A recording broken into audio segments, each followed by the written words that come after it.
माननीय अध्यक्ष जी, लोकतंत्र ने और संविधान ने मुझे सिखाया है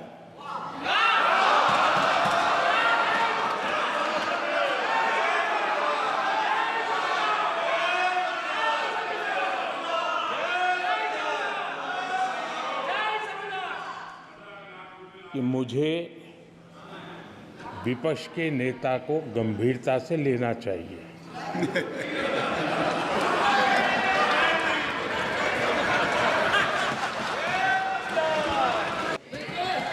और मैं आपके सामने झुकूंगा और सारा का सारा ऑपोजिशन आपके सामने झुकेगा। ये लोकतंत्र है स्पीकर सर। आप इस हाउस के लीडर हैं, आपको किसी के सामने नहीं झुकना चाहिए। कस्टोडियन है, नेता प्रधानमंत्री है, स्पीकर को आप speaker is the last word. Speaker is अध्यक्ष and is the last word. अंत में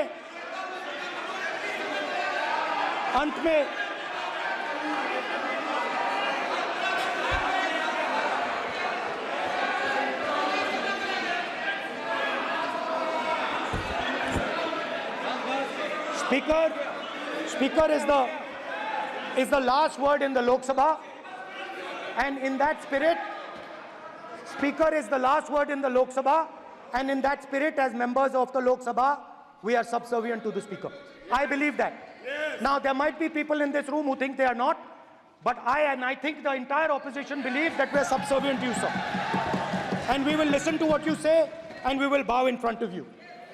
But the only thing I request, Speaker, sir, is it is important that there is fairness in this house. Yes, yes. Now, I gave a speech, Speaker, sir, and it was interrupted throughout. Yes. Yes. Now, this time is going to be taken away from my colleagues. Yes. And I think that is unfair. Finally, I'd like to say that the principles that allowed us to fight are in our traditions. Truth, courage, non-violence. And they're in all our religions. And what you have come to represent today is untruth, a complete lack of courage, and violence. And my recommendation to you, if you take it, this country has a government and you are the government. And you are, whether we like it or not, you are the government of India. Elected by the people. And I agree to that. But I would say to you that as individual members, as the cabinet, you do not spread fear in this country. That you do not spread hatred in this country. That you listen to the farmers of this country, you listen to the students of this country. When the opposition says to you, let's have a debate for one day, have it. It's not going to harm anybody. They're going to love you for it. The students of India are going to say, we love the government because they allowed us our voice, they let us speak for one day. So, do not spread hatred. Do not spread violence. Do not be fearful. Even the BJP members here, even the cabinet members, do not be fearful. You have a constitutional position. You are individuals and then you have a constitutional position. Rajnath Singh ji is an individual and he's the Defense Minister of India. And that is the way this country has to be run. And we as the opposition, don't take us as your enemies. We are not your enemies. We are here, we are sincerely here to make your work easier as long as you follow the basic principles that we have stated. And these principles are Shivji's principles. They are the principles of Shivji. Har Har Mahadev, you can say. To make the government. This is basically what I have explained here today is the concept of Indian leadership in all religions. Respect, affection, ahimsa, and always standing up for the truth. And I'm more than happy, all of us are more than happy to discuss anything you want without being nasty, without being aggressive, anything you want, we are ready to discuss. So please let us work together to take this country forward. You are the government. We have to accept that. You got 240 seats. So I congratulate you on that. At least accept it. Accept to kar lijiye. They're not happy. They're not happy. Not happy. They're not happy. Okay, you're not happy.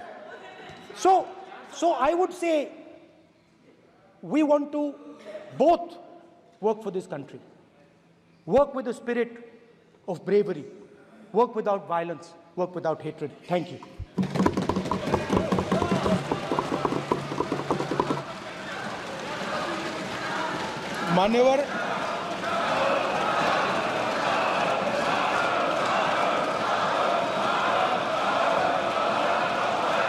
मान्यवर में लोकसभा अध्यक्ष के निर्देश की पुस्तिका का 10वें संस्करण का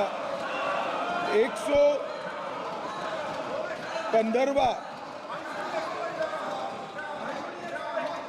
आपके सामने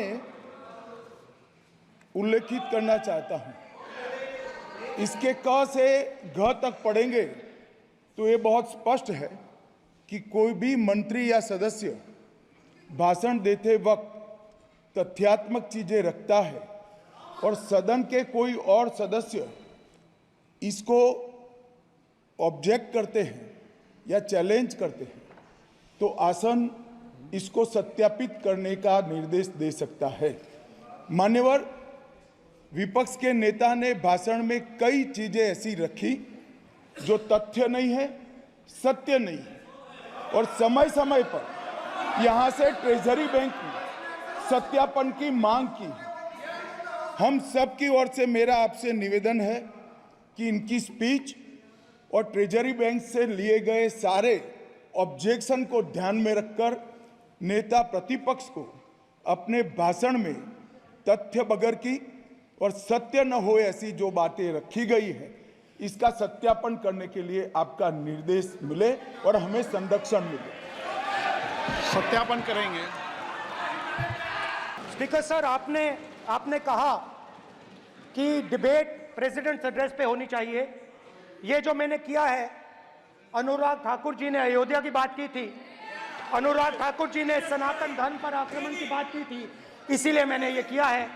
मैं दिखाना चाहता हूं कि अयोध्या में क्या हुआ, अयोध्या की सच्चाई क्या थी। प्रेसिडेंट्स डिबेट में उन्होंने बात उठाई थी, मैंने बात बंद की है। प्रधानमंत्री जी को अच्छी लगी अयोध्या के बाद अच्छी लगी। डर फैलाया और ऑपोजिशन का रिस्पांस एक साथ मिलकर भारत जोड़ो यात्रा, सारे के सारे ऑपोजिशन, पूरा देश एक साथ मिलकर कन्याकुमारी से कश्मीर तक चला। और जो आपने डर फैलाया उसके बारे में यात्रा में बहुत कुछ सुनने को मिला। अभी तक याद है, सुबह 7 बजे 7-8 बजे की बात थी, यात्रा में चल रहे थे, एक महिला आती है, हमारे साथ चलती है, मेरा हाथ पकड़ती है और घबराई हुई सी थी। तो मैंने पूछा क्या हुआ, वो मुझे कहती है मुझे मार रहा है, मुझे मार रहा है। मैंने पूछा कौन मार रहा है, कौन मार रहा है? बेटी बचाओ, बेटी की दुविधा सुनाई नहीं दे रही, बेटी का दर्द नहीं सुनना चाहते, भारत की महिलाओं का दर्द नहीं सुनना चाहते। मैंने पूछा कौन मार रहा है, कहता है मेरा पति मार रहा है। मैंने कहा क्यों? कहती है सुबह का खाना नहीं दे पाई। मैंने कहा क्यों? खरीद नहीं पाई, महंगाई है, महंगाई है, खरीद नहीं पाई, खाना नहीं पका पाई, इसलिए मुझे मार पिट रही है। मैंने कहा बहन क्या करूं? कैसे आपकी मदद करूं? कहती हैं आप कुछ मत कीजिए, आप कुछ मत कीजिए। आप सिर्फ ये बात याद रखिए कि महंगाई के कारण हिंदुस्तान में हजारों महिलाओं को सुबह पीटा जा रहा है। उसके शब्द हैं, मेरे शब्द नहीं हैं। गैस सिलेंडर, महंगाई, तो आपने गरीबों को, महिलाओं को डराने का काम किया। शिव जी कहते हैं डरो मत, डराओ मत। आपने हिंदुस्तान की महिलाओं को महंगाई से हर रोज डराया है।